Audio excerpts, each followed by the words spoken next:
Hi friends, എല്ലാവർക്കും എൻ്റെ പുതിയ വീഡിയോയിലേക്ക് സ്വാഗതം. ഇന്ന് ഞാനിവിടെ ഉണ്ടാക്കാൻ പോകുന്നത് ഞങ്ങൾ രണ്ടുപേരും, ഞാനും എൻ്റെ മോളും കൂടാണ് ചെയ്യാൻ പോകുന്നത്. ഇന്ന് ഒരു വീറ്റ് പാസ്ത നമുക്ക് വീട്ടിൽ തന്നെ അങ്ങനെ ചെയ്തെടുക്കാവുന്നതാണ് നോക്കാൻ പോകുന്നത്. അതിന് വേണ്ടിയിട്ട് ഒരു പാത്രത്തിലോട്ട് ഒരു 2 തവി, ചെറിയ തവിക്ക് 2 തവി ഗോതമ്പൊടി ഇട്ടു. അതിലേക്ക് ആവശ്യത്തിന് ഉപ്പിട്ടു. അത് നല്ലപോലെ ഒന്ന് മിക്സ് ചെയ്യുക. ഉപ്പ് അവിടെ കിടക്കാതിരിക്കാനാണ് മിക്സ് ചെയ്യുന്നത്. ഇത് കുറച്ച് ഞങ്ങൾ എടുക്കുന്നത്, ആദ്യമായിട്ട് ഉണ്ടാക്കുന്നതായതുകൊണ്ട് ഒരു പരീക്ഷണമാണ്. അതുകൊണ്ട് എങ്ങനെ ആകുമെന്ന് നമുക്കറിയില്ല. ചെയ്തു നോക്കുക.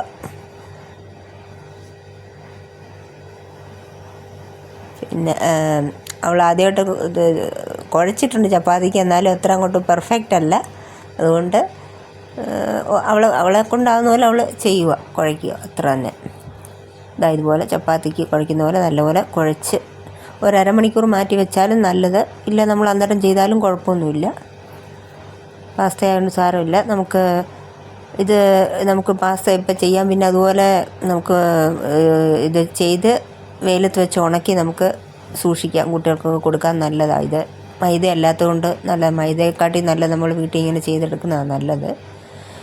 മാവ് ഞങ്ങൾ വെച്ചില്ല, ഞങ്ങൾ പെട്ടെന്ന് ചെയ്യുന്നതുകൊണ്ട് അത് ചപ്പാത്തിക്ക് കുഴച്ചതുപോലെ കുഴച്ച് വെച്ചിട്ട് അന്നേരം തന്നെ ഞങ്ങൾ ഉണ്ടാക്കുക. അപ്പോൾ ചപ്പാത്തി പലക വെച്ച് നമ്മൾ ചപ്പാത്തിക്ക് പരത്തുന്ന പോലെ ചപ്പാത്തിയുടെ അതേ ആകൃതിയിൽ തന്നെ പരത്തുക. ഇതുപോലെ പരത്തിയെടുക്കുക. ഒരുപാടങ്ങ് കട്ടിയൊന്നും കുറയ്ക്കേണ്ട കാര്യമില്ല. നോർമലായിട്ടൊരു മീഡിയം അളവിൽ മതി. ഒരുപാടങ്ങ് കട്ടി കുറയ്ക്കേണ്ട, എന്നാൽ ഒരുപാട് കട്ടി കൂടുകയും ചെയ്യരുത്. ഇതുപോലെ പരത്തിയെടുക്കുക.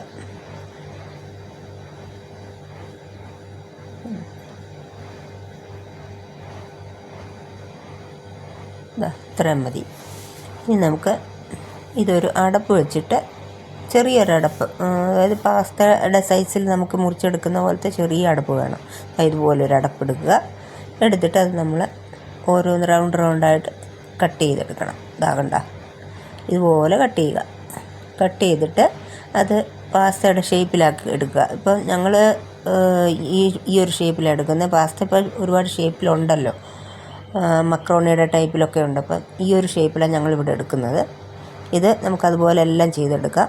അതിന് ശേഷം ഒരു പാത്രത്തിൽ കുറച്ച് വെള്ളം, ഒരുപാട് വെള്ളം വേണ്ട, കുറച്ച് വെള്ളം ഇതിട്ടൊന്ന് തിളപ്പിച്ചെടുക്കാൻ വേണ്ടിയിട്ടാണ്. കുറച്ച് വെള്ളം ഒഴിച്ചു കൊടുക്കുക. ആ വെള്ളം ഒന്ന് ചൂടായി വരുമ്പോഴത്തേക്ക് നമുക്ക് അതിലോട്ട് ഈ ചെയ്ത് വെച്ചിരിക്കുന്ന പാസ്ത ഇട്ട് കൊടുത്തിട്ട് അത് ഒന്ന് തിളയ്ക്കണം. ഒരുപാടങ്ങ് വേവൊന്നും വേണ്ട, ഒന്ന് തിളച്ചാൽ മാത്രം മതി. ഇപ്പം നല്ല ഷേപ്പാണോ എന്ന് ചോദിച്ചാൽ അല്ല, അത്ര അങ്ങോട്ട് പെർഫെക്റ്റ് ആയിട്ടില്ല. പിന്നെ പരീക്ഷണം ആയതുകൊണ്ട് നമുക്ക് ഓക്കെ. ഇപ്പം ആദ്യമായിട്ട് ചെയ്യുന്നതല്ലേ, ഒരുപാട് ഇളക്കുകയൊന്നും വേണ്ട. ഇളക്കി കഴിഞ്ഞാൽ ചിലപ്പോൾ അതങ്ങ് ഉടഞ്ഞു പോകും.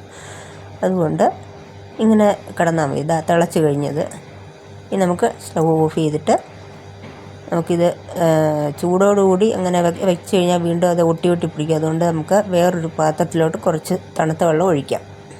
കുറച്ച് ഒഴിച്ചാൽ മതി. ഒഴിച്ചിട്ട് ഈ പാസ്ത അതിൽ നിന്ന് നമ്മൾ ചൂടുവെള്ളത്തിൽ നിന്ന് എടുത്ത് ഇതിലേക്ക് ഇടുക.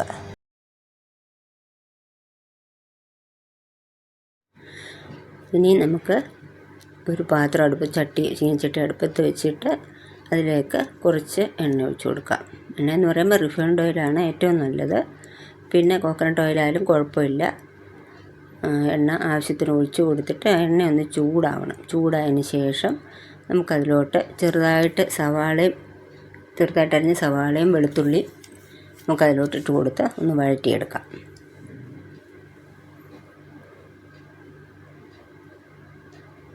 എണ്ണ ചൂടായില്ല. ചൂടായതിന് ശേഷം നമുക്ക് ഇട്ട് കൊടുത്ത് കുറച്ചേ ഞാൻ എടുത്തിട്ടുള്ളൂ. പാസ്ത കുറച്ചല്ലേ ഉള്ളൂ, അതുകൊണ്ട് കുറച്ചേ ഞാൻ എടുത്തിട്ടുള്ളൂ. സവാളയും വെളുത്തുള്ളിയൊക്കെ അതൊന്ന് വഴന്നതിന് ശേഷം നമുക്ക് ബാക്കിയുള്ളതൊക്കെ ആഡ് ചെയ്യാം. ഇപ്പോൾ സവാളയും വെളുത്തുള്ളിയും നമ്മളിട്ടു. ഇതൊന്ന് വഴന്ന് കഴിയുമ്പോൾ നമുക്ക് പച്ചക്കറികൾ ആഡ് ചെയ്യാം. പച്ചക്കറി ക്യാപ്സിക്കം അല്ലെങ്കിൽ ബീൻസ്, ക്യാരറ്റ് കുട്ടികൾക്കൊക്കെ കൊടുക്കുമ്പോൾ അതൊക്കെ ആഡ് ചെയ്ത് കൊടുക്കുന്നതാണ് നല്ലത്. ഇവിടെ ഇപ്പം എൻ്റെ മോളതൊന്നും കഴിക്കത്തില്ല, അവൾക്കതൊന്നും വേണ്ട പച്ചക്കറികൾ. അപ്പോൾ പിന്നെ ഞാനത് ഇട്ടിട്ടില്ല. പിന്നെ ഇനി നമുക്ക് സവാളയെല്ലാം വഴന്ന് അതിനൊക്കെ കുറച്ച് തക്കാളി ചെറുതായിട്ട് അരിഞ്ഞതും കൂടെ ഇട്ട് കൊടുത്തൊന്ന് വഴറ്റിയെടുക്കാം. എല്ലാം കൂടെ ഒന്ന് വഴന്ന് കഴിയുമ്പോഴത്തേക്ക് നമുക്ക് പൊടികൾ ആഡ് ചെയ്യാം. പൊടി എന്ന് പറയുമ്പോൾ മുളക് പൊടി, ഇച്ചിരി മല്ലിപ്പൊടി, ഇച്ചിരി ഗരം മസാലപ്പൊടി, പിന്നെ കുറച്ച് ചില്ലി സോസ് ഉണ്ടെങ്കിൽ ഒഴിക്കാം. ചില്ലി സോസ് ഒഴിച്ചാൽ കുറച്ച് ടേസ്റ്റ് വരുന്നത്. അതും കൂടി ഒഴിച്ചിട്ടൊന്ന് മിക്സ് ചെയ്തെടുക്കാം. നല്ലപോലെ ഒന്ന് ചൂടാവണം. അതിൻ്റെ പച്ചമണമൊക്കെ ഒന്ന് പോകുന്ന വരെ ഒന്ന് ചൂടാക്കി എടുക്കുക. അതിന് ശേഷം അതിലേക്ക് കുറച്ച് വെള്ളം ഒഴിച്ചാൽ മതി. ഒത്തിരി ഒന്നും ഒഴിക്കണ്ട, ഒരിച്ചിരി വെള്ളം ഒഴിക്കണം. അതിൻ്റെ കുറച്ച് പൊടിയുടെ ഇതെല്ലാം ഒന്ന് മാറി അതൊന്ന് നല്ല സോഫ്റ്റ് ആവണം. അതിന് വേണ്ടിയിട്ട് ഇച്ചിരി വെള്ളം ഒഴിച്ച് ആ വെള്ളം ഒന്ന് ചൂടാവണം. ചൂടായതിന് ശേഷം നമുക്കതിലേക്ക് എടുത്ത് വെച്ചിരിക്കുന്ന പാസ്ത ഇട്ട് കൊടുക്കാം. ഇതിനിടയ്ക്ക് നമ്മൾ ഉപ്പ് നോക്കണം. നമ്മൾ പാസ്ത മാവ് കുഴച്ച സമയത്ത് നമ്മൾ ഉപ്പിട്ടിട്ടുണ്ടായിരുന്നു. അതുകൊണ്ട് ഇല്ലെങ്കിൽ ഇച്ചിരി ഇട്ട് കൊടുക്കാം. അത് കഴിഞ്ഞ് നമുക്ക് കുറച്ച് പാസ്ത സീസണിങ് ഉണ്ടെങ്കിൽ അത് കുറച്ചിട്ട് കൊടുക്കാം. ഇതിടുന്ന എന്താ വെച്ചാൽ നല്ല പാസ്തയ്ക്ക് നല്ലൊരു ടേസ്റ്റ് കിട്ടും. നല്ല മണമാണ് ഇതിട്ടുള്ളത്, നല്ലൊരു ഫ്ലേവർ കിട്ടും നമുക്ക്. അതുകൊണ്ട് അതും കൂടെ ആഡ് ചെയ്തിട്ട് ഒന്ന് വഴറ്റിയിട്ട് നമുക്ക് പാസ്ത ഇട്ട് കൊടുക്കാം. പാസ്ത ഇട്ട് കൊടുത്തിട്ട് നല്ല മസാല എല്ലായിടും പിടിക്കണം. അതുപോലെ ഒരു 2-3-4 മിനിറ്റ് നമ്മളിട്ട് ഒന്ന് വഴറ്റണം. ഇത് ശരിക്കും അഥവാ വെന്തിട്ടില്ലെങ്കിൽ ഒന്നുകൂടെ ഒന്ന് അടച്ച് വെച്ചിട്ട് വേവിക്കണം. ഇപ്പോൾ നല്ലപോലെ ആയിട്ടുണ്ട്. എല്ലാം മസാല ഇവിടെ എല്ലാം പിടിച്ചിട്ടുണ്ട്.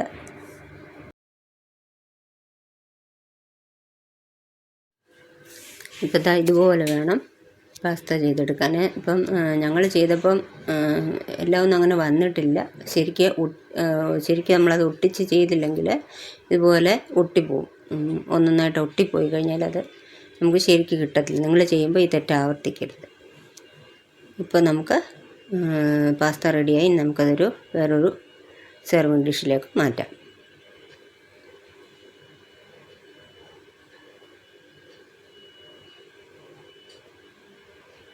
നല്ല ടേസ്റ്റിയാണ്. കുട്ടികൾക്കൊക്കെ വളരെ ഇഷ്ടപ്പെടും ഇത്. ഇനി നമുക്ക് ഇതിൻ്റെ പുറത്തേക്ക് ഒറിഗാനുണ്ടെങ്കിൽ അത് കുറച്ച് ഇട്ട് കൊടുക്കാം, ഇഷ്ടമാണെങ്കിൽ മാത്രം. പിന്നീട് ചീസ് ഉണ്ടെങ്കിൽ ഒരു പീസ് ചീസ് അതിൻ്റെ പുറത്ത് ഇട്ട് കൊടുക്കുക. ചൂടോടുകൂടി ഇട്ട് കഴിയുമ്പോൾ അത് നല്ല മെൽറ്റാവും. ഇട്ട് കൊടുത്തിട്ട് നമുക്കതൊരു അടപ്പ് വെച്ചിട്ടൊന്ന് അടച്ച് വെക്കാം. ഒരു 2 മിനിറ്റ് അടച്ച് വെച്ചിട്ട് എടുത്ത് കഴിയുമ്പോൾ നല്ല മെൽറ്റാവും.